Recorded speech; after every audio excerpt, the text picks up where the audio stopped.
milliers de personnes dans les rues de Pointe-à-Pitre, des blocages un peu partout.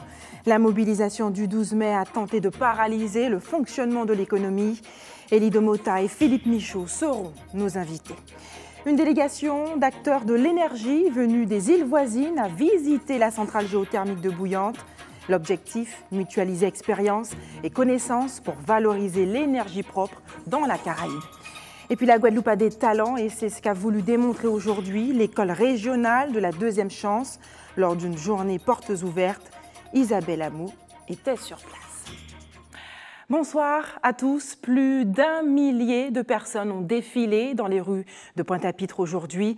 Plusieurs établissements étaient également bloqués, dont le CHU de Pointe-à-Pitre, tous sur le pied de guerre pour dire non à la loi El Khomri et dénoncer les comportements dits abusifs du patronat.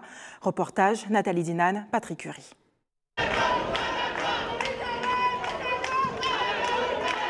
À l'appel de 8 organisations syndicales, les salariés étaient appelés aujourd'hui à se mobiliser devant leur entreprise, devant les institutions, mais aussi dans les rues pour le retrait pur et simple de la loi El Khomri. Le gouvernement a décidé de passer en force.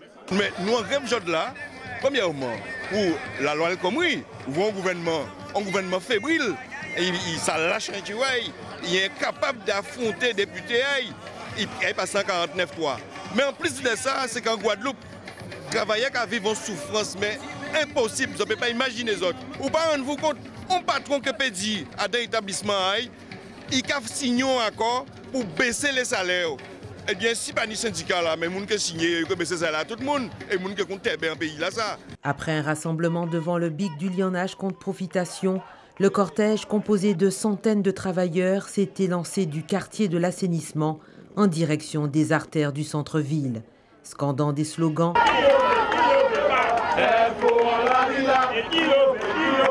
Pancarte à la main, ce n'est qu'un début. Premier, mais c'était en prologue, là, c'est une première étape, mais forcément, il a continuer. Pourquoi pensez-vous qu'on va tomber en 2009 encore?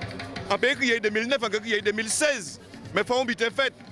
De toute manière, il y a un choc social dans le pays là. Ça. Nous qui debout toujours avec la jeunesse, il faut nous lever camper parce qu'il faut arrêter ça.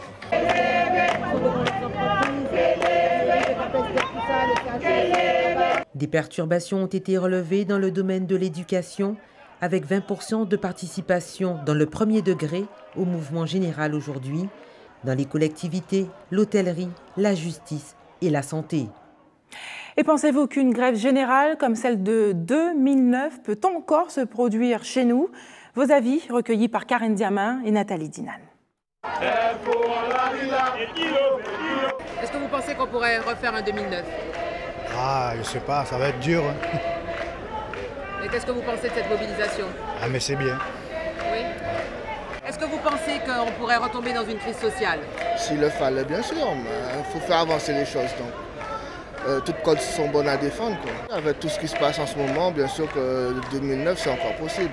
Parce que la situation économique fait en sorte que les choses retournent en arrière, qu'on ne progresse pas. Quoi. Les gens ne pas là, ça risque de repos. Il y avait toutes les manières qui senti mobilisation là, tout le monde là. Espérons qu'il y ait une cause. Parce que il y a défendre l'intérêt pour tout le monde qui a bénéficié de ça. Alors, tout ça, c'est Big Force. Est-ce que vous pensez qu'un 2009 pourrait reprendre dans ces conditions? Mais non. C'est pas la peine c'est pas les mêmes circonstances, c'est pas les mêmes revendications. Donc j'estime effectivement que les revendications sont nobles. Il faut un mouvement, il faut une revendication. Et voilà quoi, c'est la liberté. Il ne faut pas mélanger les choses. Là, c'est en fonction des dernières lois qui sont votées de façon à pouvoir effectivement oppresser les travailleurs. Donc ça fait normal qu'il y ait un mouvement, un suivi. Si tout n'est pas en ordre, ça ne peut pas repartir hein, parce qu'il y a beaucoup de choses qui traînent et puis on ne peut pas comprendre. Et puis là, on fait ce que vous voyez, on fait ce qu'on vit dans le pays maintenant. Hein. Alors il faut tenir, il faut faire des efforts pour voir ça va réaliser. Hein. Est-ce qu'on peut repartir dans une crise sociale comme 2009? Je pense qu'on est parti pour, mais comme on dit pour la profitation, ça ne sert à rien parce que souvent les patrons même ils sont aidés. Moi j'ai travaillé pendant 3 mois avec un patron, j'ai jamais été payé. Et pourtant, j'ai alerté différentes sections, la DDE, etc. Ils ne peuvent rien faire. On ne peut pas refaire 2 fois la même erreur dans la vie. Hein. C'était peut-être pas une erreur, mais bon, c'était quelque chose qui a marqué et qui n'a pas été que positif. Donc, je ne pense pas que ça va se refaire, mais peut-être la lutte prendra une autre forme. Ça, c'est sûr. Mais il faut lutter.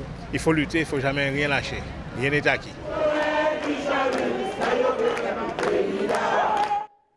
Contester, c'est tout ce qui nous reste, confiait le leader du LKP et secrétaire général de l'UGTG. Elie Domota, bonsoir. Bonsoir. Merci d'avoir accepté notre invitation. D'abord, votre réaction par rapport à ce que vous avez entendu des Guadeloupéens qui redoutent pour certains et d'autres qui estiment que c'est peut-être une erreur ce qui s'est passé en 2009 et qu'il ne faudrait pas reproduire le même scénario. Non, mais ça, c'est des propos gratuits. Bon, nous ne pouvons pas y réagir, les propos gratuits. Vous savez, le moteur de la transformation sociale dans toute société, c'est la lutte. La liberté, après, dans le cadre de l'esclavage, c'est la lutte. Les congés payés, c'est la lutte. Les congés maternité, c'est la lutte. C'est toujours la lutte qui est moteur de la transformation sociale. Donc ça veut dire qu'il travailler ni l'obligation et le droit et la nécessité de goumer pour changer vie à eux, quelle que soit la situation là. Vous savez, si vous ne voulez pas situation à changer, ben mieux vaut mort depuis à la naissance qu'on s'en pays ni à Sibi. Vous envisagez un prochain 2009 en Guadeloupe? Non, vous savez, à part nous qui a décidé, en 2009, le mouvement a démarré, pour mon pâté savent qui ampleur au mouvement là qui prend. Donc, je dis là, il y a une exaspération au niveau à Pep Guadeloupe et à travailler à Guadeloupe. Donc, c'est tout naturellement que les organisations retrouvent et pour nous défiler ensemble et revendiquer ensemble. Vous rejetez la loi El Khomri, vous visez également le patronat. Qu'est-ce que vous reprochez au patron en Guadeloupe? Vous savez, le patronat en Guadeloupe, très particulier, singulièrement la CGPE, mais surtout le MEDEF, il n'y a pas qu'à respecter les règles, il n'y a pas qu'à respecter le droit social, c'est le mépris, c'est l'arrogance. Et je dis là, il n'y a ni soutien à la justice coloniale, il n'y a ni soutien à les élus, puisque par exemple, nous avons BMW licencié en section syndicale à l'UGTG, malgré injonction à l'inspection du travail, ils ont été délégués en nous dehors. Donc je dis là, nous peut dire que le patronat guadeloupéen a refusé toute négociation collective dans les branches professionnelles. Et je dis là, l'une des principales revendications à les syndicats, c'est justement de faire des négociations collectives dans les branches professionnelles pour permettre à tout travailleur de donner des garanties sociales, un socle de garanties sociales, justement pour éviter les conflits. Elie Domota, 1 millier de manifestants aujourd'hui, le bilan, un succès, un oui, échec cette journée un an, vous savez, rapporter à la population active en Guadeloupe, c'est qu'on dirait au tenir des milliers de monde qui ont défilé à Paris. Donc, toute mobilisation qui a faite à Paris, toute proportion gardée, c'est toujours un succès. Ça a fait plus d'un an, nous pas défilé ensemble à la rue La Pointe. Donc, jeudi là, nous pouvons dire, avec tout ça, moniteur la rue La Pointe, c'est un signal fort que nous lançons en direction des élus et du patronat. Vous avez également précisé, il ne s'agissait pas d'un appel à la grève générale, mais d'un mouvement de grève dans le privé et dans le public. L'idée, c'était de faire du bruit, que le patronat vous entende. Nous pas faire des ordres. Nous en action de mobilisation. Nous avons crescendo et de toutes les façons, il y a que tant ça de tête. Parce que bon matin, nous voyons que tous les renseignements généraux étaient dehors, toute la police était dehors, c'est qu'ils ont commencé à prendre nous au sérieux. Donc ça veut dire que nous avons intensifié l'action dans les entreprises. La grève générale, c'est un concept politique très particulier qui a quasiment débouché sur la révolution. C'est pour ça que l'un de journaliste qui a parlé de ça très étonné, puisque nous-mêmes, pour employer un thème là, ça, dans le cas de la mobilisation que nous avons fait. Mais celle qui nous a dit, nous avons autorisé nous, le droit de continuer les mobilisations et nous, l'UGTG singulièrement, nous avons un certain nombre de comptes à régler avec un certain nombre de patrons malfaiteurs qui n'y incident. Donc, dans les semaines qui viennent, nous avons appelé à la mobilisation à un certain nombre d'entreprises en Guadeloupe. Elie Domota, est-ce que cette mobilisation cache-t-elle un autre dessein? Vous ne cachez pas vos ambitions. Hein. Vous avez déclaré, je cite, que pour que la Guadeloupe devienne, vous militez pour que la Guadeloupe devienne un jour un pays indépendant et souverain. Nous faisons tout pour que ce jour arrive. Est-ce que ce mouvement est également un moyen pour arriver à vos fins? Mais selon vous, là où on défend le droit à travailler, est-ce que ça veut dire qu'on va gommer pour l'indépendance nationale? Bon matin, t'es ni l'UNSA, t'es ni FO, t'es ni le SPEG, t'es ni la FSU, t'es ni les Solidaires, et en projet, t'en y dit dans le statut que pour l'indépendance nationale. Donc, attention, à pas parce qu'on va gommer pour l'indépendance à la Guadeloupe. Par contre, vous l'êtes par contre, Par contre, le GTG nous a dit haut et fort, nous avons colonie en Guadeloupe, et que depuis 1975, nous dit et nous avons réaffirmé que l'UGTG a goumé pour la pleine souveraineté et l'indépendance nationale de la Guadeloupe. Et vous savez, il y a plein de syndicats français qui ont gommé pour l'indépendance de la France, et notamment en 39-45, ils mettent à côté des résistants français pour gommer pour l'indépendance de la France. Et pour mon projet, ils ont posé aux questions aussi ça. Il est quand même étonnant qu'ils aient posé nos questions aussi ça, par contre. Enfin, étonnant, vous affirmez que vous voulez défendre... Non, c'est étonnant parce que la Déclaration des droits de l'homme et la Charte de l'ONU qui prévoit quand même le droit des peuples à disposer de eux-mêmes. Et c'est quand même étonnant qu'ils aient posé nos questions sur le fait que le GTG a prôné l'indépendance à la Guadeloupe. Ça doit tomber légitime, et au contraire, tout le monde a dit oui, il faut nous libérer indépendants parce que nous avons dit nous sommes une nation. Nous n'y en histoire, nous n'y en pays, nous n'y en peuple, et logiquement, nous devons être contre tout pays ici la tête et décider nous-mêmes de ça qui est bon pour nous. Avez-vous prévu de vous mobiliser dans les jours à venir? La semaine prochaine, nous allons rencontrer les autres organisations syndicales pour nous voir qui suite nous avons un mouvement là, ça. Mais très certainement Kenny ensuite. Et par contre, nous, le GTG, d'ores et déjà, nous avons prévu de réinvestir Jarry au mois de juin pour nous continuer les actions, nous peut dire de guérilla sociale que nous avons entamées depuis quelques temps, puisque je dis là, Tini, en mépris général du patronat vis-à-vis des travailleurs. Et ça ne peut pas durer. Elie Domota, merci d'avoir répondu à nos questions ce soir. Vous savez, les acteurs du BTP sont montés au créneau en Martinique aujourd'hui, rassemblés dès 5 h du matin sur le parking du stade de Dillon à Fort-de-France. Les transporteurs mobilisés se sont ensuite dirigés vers la préfecture, un défilé au ralenti, mais impressionnant. La délégation a ensuite été reçue par Alfred Marie-Jeanne, le président de la collectivité territoriale de la Martinique. On regarde ensemble le reportage de nos confrères Myriam Boiscoulin et de Michelet François.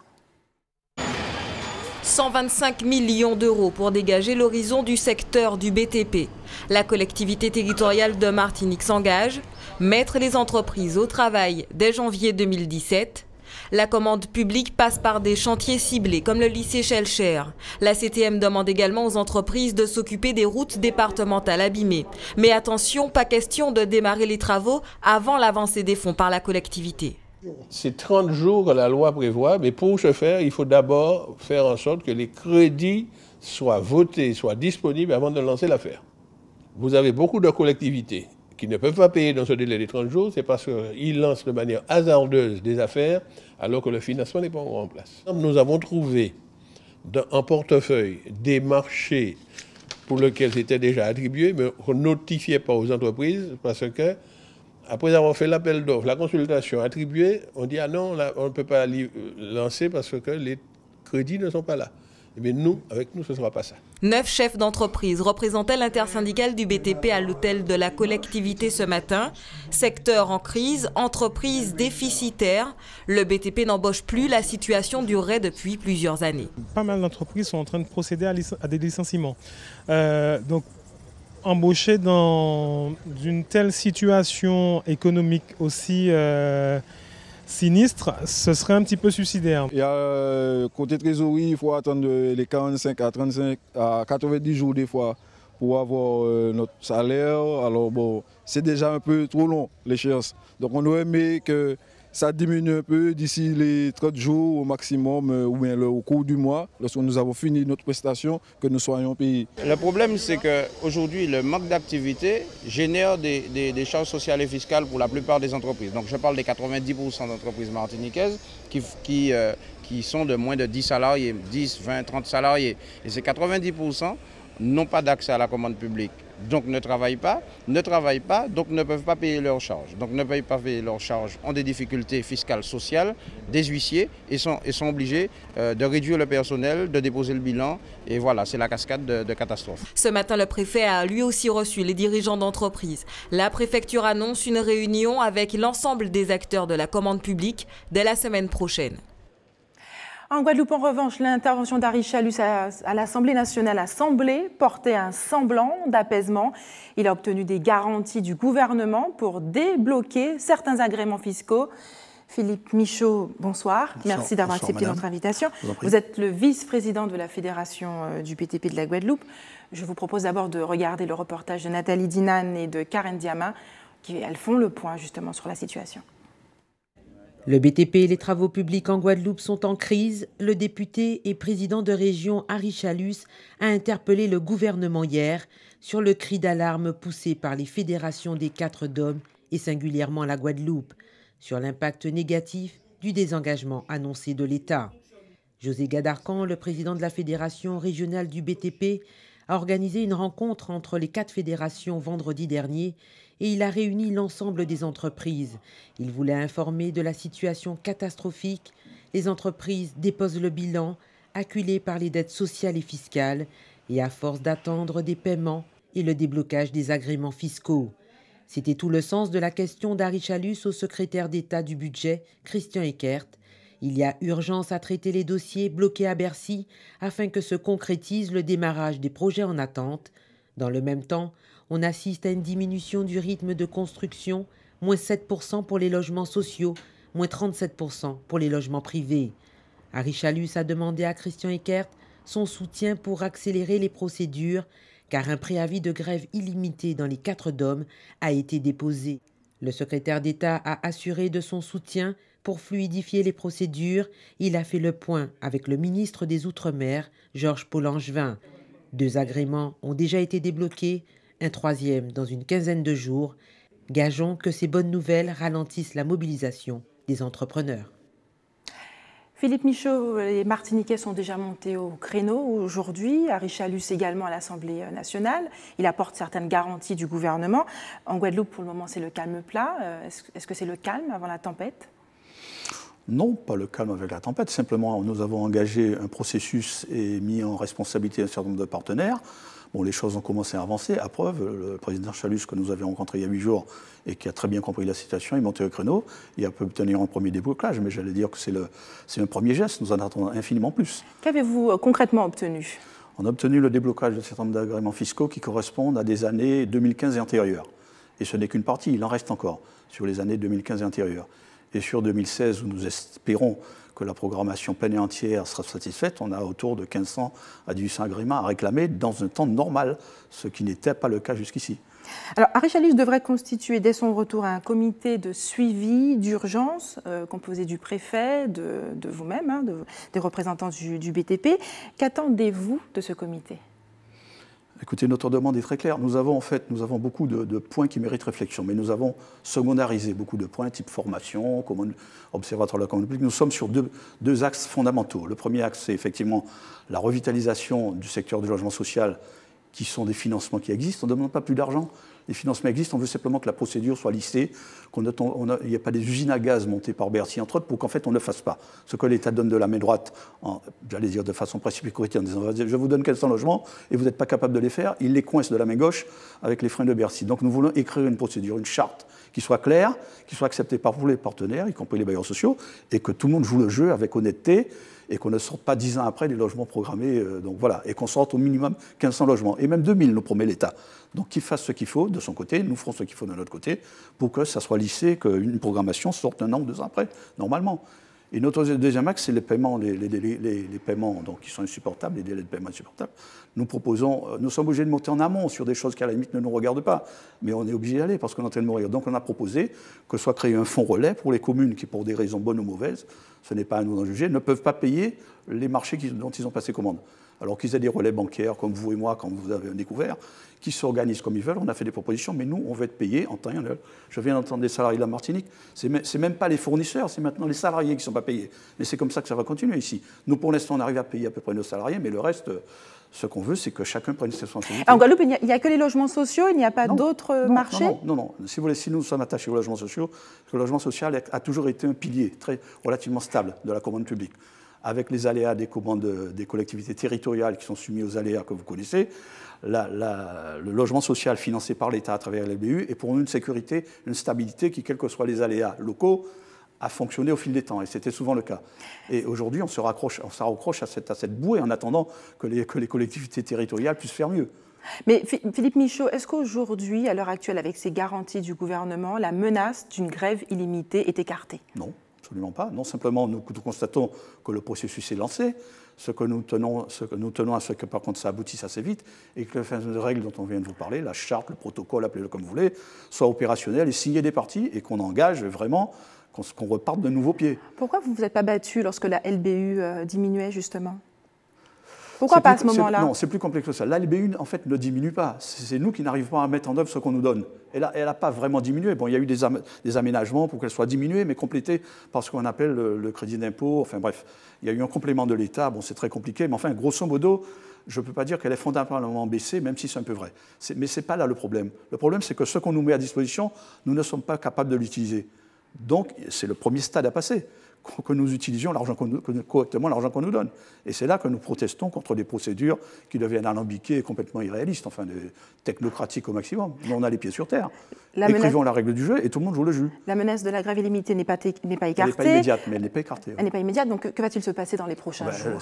Qu'attendez-vous justement? Je peux vous assurer que tous les jours, nous on travaille pour faire des propositions.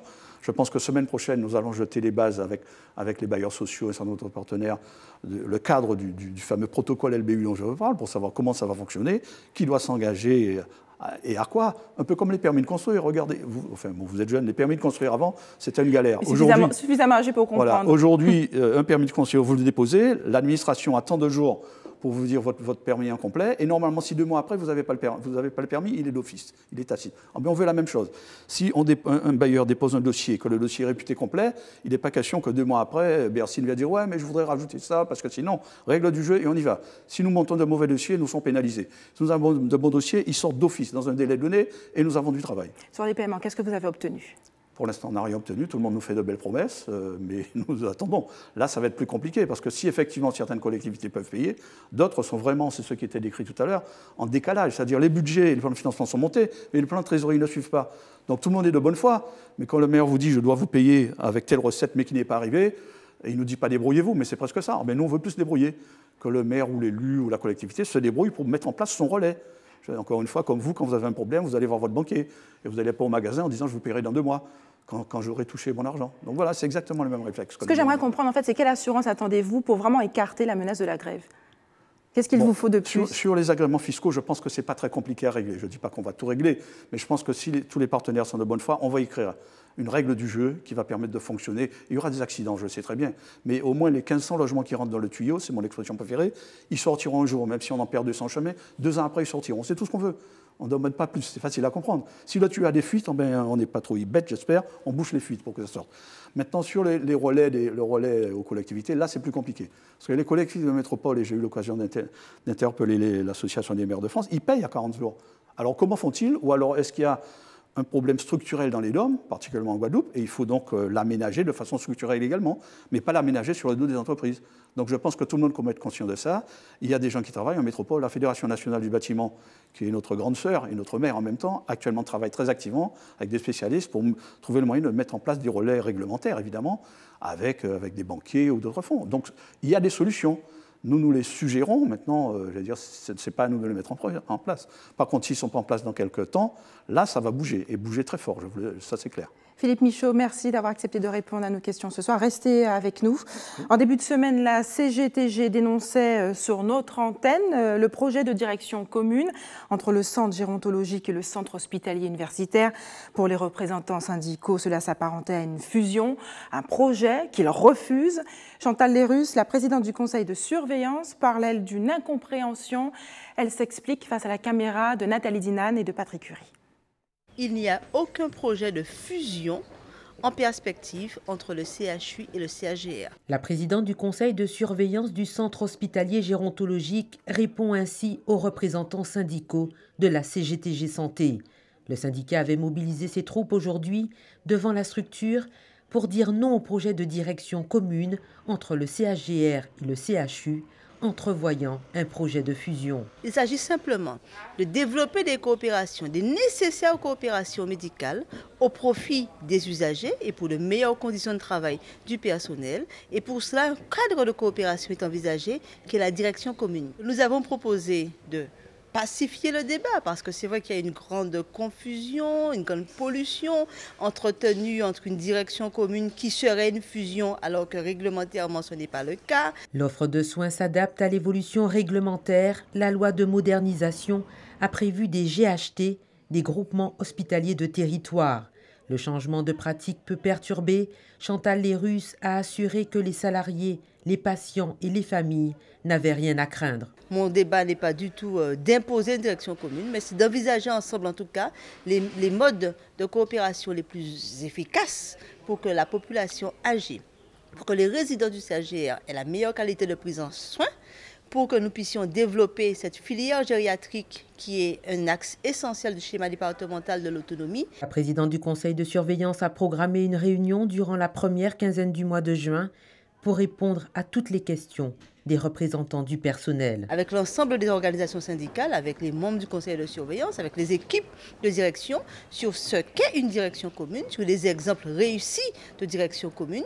Il n'existe pas de direction commune aujourd'hui en Guadeloupe. Et je comprends que ça puisse faire peur. Et je comprends aussi légitimement qu'il faut expliquer, qu'il faut... et surtout ne pas imposer. L'objectif du conseil départemental est de faire de la gériatrie un véritable axe universitaire. Il est donc nécessaire de créer une coopération médicale. La direction commune n'enlève en rien la personnalité et l'autonomie de chaque établissement, a insisté Madame Lérus. Restez avec nous dans un instant. Échange d'expériences autour de la centrale géothermique de Bouillante, la seule de la Caraïbe. Et puis, quoi de mieux qu'une virée entre amis pour rompre l'isolement? Nous partirons en balade avec les aînés de l'association Acajou Alternative. La Guadeloupe a des talents, c'est ce qu'a souhaité démontrer aujourd'hui l'école régionale de la deuxième chance lors d'une journée portes ouvertes. Les stagiaires de la structure ont pu faire connaître leurs activités. Un événement parrainé par l'artiste et chanteur Dali. Isabelle Hameau était sur place, on regarde son reportage. Ces stagiaires ont du talent. À travers différents stands, ils ont pu dévoiler leur création au grand public pour certains. D'autres, comme Aurélie, ancienne étudiante de l'établissement, a dressé ici son atelier de manucure. Après avoir été encadrée par une équipe pour trouver une formation dans ce domaine, elle est aujourd'hui prothésiste ongulaire. Aujourd'hui, je suis venue ici pour un peu partager mon domaine avec les autres, montrer ma vraie passion et puis je pense la développer en continuant avec sûrement des formations. Vraiment, les prothésistes ongulaires, on ne fait rien dans ce qui concerne les soins. Nous, on se charge uniquement de l'embellissement de l'ongle, c'est-à-dire tout ce qui est vernis, émotif, enfin que ce soit joli. Cette journée porte ouverte a permis à l'école de la deuxième chance de démontrer la réussite des jeunes dans leur parcours. Il y a un travail qui a déjà été fait par le passé et qu'il y a des jeunes qui ont réussi dans leur parcours au travers de leur passage à l'école de la deuxième chance, des jeunes qui ont créé leur activité, des jeunes qui ont été employés dans des entreprises, qui ont démontré leur capacité au travers de ce passage, parce que malheureusement, quand on dit école de la deuxième chance, c'est forcément parce qu'il y a eu un raté dans le cadre du parcours dit classique, mais on doit pouvoir démontrer qu'une fois encadrés, accompagnés et qu'on arrive à construire avec eux ce projet professionnel, que ces jeunes deviennent aussi des acteurs du développement économique de la Guadeloupe. Grâce à l'école de la deuxième chance, j'ai postulé pour un poste d'agent de prévention contre la lutte contre le Zika. J'ai obtenu un rendez-vous au mardi qui vient. Je pense signer peut-être pour être agent de prévention. J'ai pu découvrir 3 métiers que j'affectionnais et c'était enrichissant. Des structures comme celle-ci, il en existe 3 en Guadeloupe. Un chiffre insuffisant compte tenu de la forte demande de formation. Il aurait fallu qu'il y ait encore plus de sites comme l'école régionale de la deuxième chance, parce que clairement pour ce que j'ai vu, de ce qu'ils peuvent faire, ce qu'ils font déjà, il en manque vraiment, parce que c'est action-réaction. Il y a vraiment des projets, ils sont friands aussi de projets, et les jeunes ressortent de là grandis, et au niveau de la dynamique en elle-même, ça leur donne envie de bosser. Ils reprennent confiance en eux et reprennent confiance au système. L'école de la deuxième chance a un taux de réussite de 65%. Leur objectif serait que 50% des jeunes sortent de la structure avec un emploi. Ce matin, visite de terrain et séance de travail pour Josette Borel-Lincertin à Port-Louis. Sollicitée par le maire de la commune, elle a examiné les grands dossiers de la collectivité, en particulier ceux éligibles au fonds d'aide aux communes. Reportage Linda Kayarzi. Le plateau sportif de Barboteau fait partie des nombreux chantiers que la commune de Port-Louis veut voir sortir de terre. Des chantiers sous fond de déficit budgétaire. Nous sommes une nouvelle municipalité, il nous faut donner un cap. Et je crois que le conseil départemental, c'est un partenaire privilégié. Et il était une question pour moi de pouvoir nourrir avec effectivement les institutions, mais aussi les chambres consulaires, mais aussi les collectivités. Vraiment un partenariat bien sérieux pour nous permettre d'appréhender effectivement les problèmes, mais aussi porter des solutions. La problématique foncière ou encore l'avenir du site de Beauport sont aussi des dossiers importants sur lesquels le département devra se pencher. Je crois que pour une grande part, le conseil départemental est propriétaire de fonciers sur le territoire de la commune de Port-Louis. À partir de là, donc alors par la cession, je pourrais dire une partie de ces fonciers, on pourrait effectivement porter en tout cas des actions de développement, mais aussi permettre à des investisseurs de pouvoir s'installer sur Port-Louis. Du côté de l'exécutif départemental, on se dit prêt à accompagner la commune. Le conseil départemental est à côté. Je crois que c'est important pour moi de rappeler que nous sommes à côté des communes du Nord-Grande-Terre, aujourd'hui pour lui, demain les autres, parce que nous devons aussi contribuer à l'attractivité de ce territoire, à dynamiser ce territoire, et parce que nous sommes propriétaires d'un certain nombre de richesses, je dirais, patrimoniales, nous devons pouvoir accompagner. Reste maintenant à mettre en place un calendrier et de mobiliser les financements pour permettre au territoire port-louisien de gagner en attractivité. Le CARICOM et l'Organisation des États des Caraïbes de l'Est ont organisé avec le gouvernement de Saint Kitts un forum sur la géothermie. Une trentaine d'acteurs de l'énergie ont ainsi visité l'unique centrale géothermique de la Caraïbe, celle de Bouillante. L'objectif, mutualiser les connaissances et expériences pour développer cette énergie propre dans les autres îles voisines. Bénédicte Jourdier. Dans la salle de commande, la délégation de l'Organisation des États des Caraïbes de l'Est découvre le fonctionnement de la station géothermie, son rendement, ses particularités. Dans la Caraïbe, c'est la seule en activité, un exemple pour une alternative à la dépendance pétrolière. Nous vivons dans un pays où les échanges avec la Caraïbe sont importants et à valoriser. Nous pouvons nous apporter respectivement nos expériences liées à l'environnement. L'énergie renouvelable nous permettrait de diminuer notre dépendance aux produits importés. Dans cette délégation, des représentants de la Dominique, de Sainte-Lucie, de Grenade ou encore de Montserrat, des territoires où il existe un potentiel de production d'énergie géothermique. Des forages d'exploration sont d'ailleurs en cours. C'est une expérience de laquelle nous pouvons tirer des enseignements. On a là l'usine sous les yeux. The Bouillon plant is right in the middle of the town. Et elle est en plein centre-ville. Next to it is a football field. À côté d'elle, il y a le plan, le champ de football. Then you have a resource that creates economic development et for you. Vous avez des ressources qui créent une économie en développement pour la population. And growth. Et la croissance également pour cette if we population. can Donc just si nous pouvons apprendre from you de vous what was done, ce qui a été fait, we know going forward with all the legacy issues progresser sur toutes les questions. Then et it makes life ensuite, easier for us ça rendra la vie beaucoup plus facile pour nous resources. lorsque nous aurons à développer notre propre usine. Des ingénieurs guadeloupéens travaillent déjà à Saint-Kitts pour un projet de géothermie. Collaborer ensemble pour une meilleure utilisation des énergies renouvelables, c'est le but de cette visite. Nous avons un contexte similaire à Sainte-Lucie. C'est un grand projet pour nous de pouvoir produire de l'électricité. Nous espérons suivre l'expérience de la Guadeloupe. À l'horizon 2020, la Guadeloupe espère produire 50% d'électricité renouvelable. Sortir de l'isolement, c'est la mission que s'est donnée l'association Acajou Alternative de Basse-Terre. Aujourd'hui, elle proposait à des personnes âgées une sortie culturelle au MACT, suivie d'une sortie au restaurant, au Gosier, un bol d'air frais pour ses aînés. Bénédicte Jourdier s'est invitée à leur table. Certains papotent, d'autres se régalent. Ils étaient un peu plus de 100 Basse-Terriens à se détendre au restaurant du Point Vert à Gosier. C'est ma première sortie en groupe comme ça. Et bien, je peux vous dire, ça me fait énormément de plaisir, quoi. Un peu, oui, puisque je suis tout seul chez moi. Alors, avec l'ensemble des personnes, là, oui, Ça me fait du bien aussi. Ouais, on est bien là.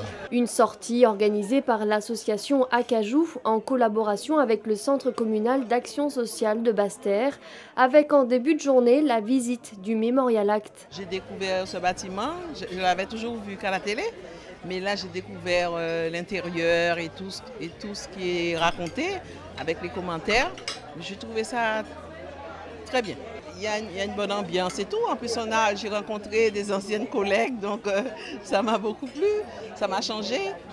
Plusieurs événements de ce genre sont prévus. L'objectif, sortir les personnes âgées de leur isolement. Le but justement est de permettre aux gens d'oublier l'âge, d'oublier leurs conditions, d'oublier leurs problèmes de santé, d'oublier leur isolement, d'être là et de faire une grande famille. C'est le rôle justement d'Acajou Alternative et la demande qui nous a été faite au niveau du CCAS, c'était justement de pouvoir regrouper tout cela. Donc on y travaille et on essaie de faire pour le mieux. L'occasion de découvrir la Basse-Terre d'un autre point de vue.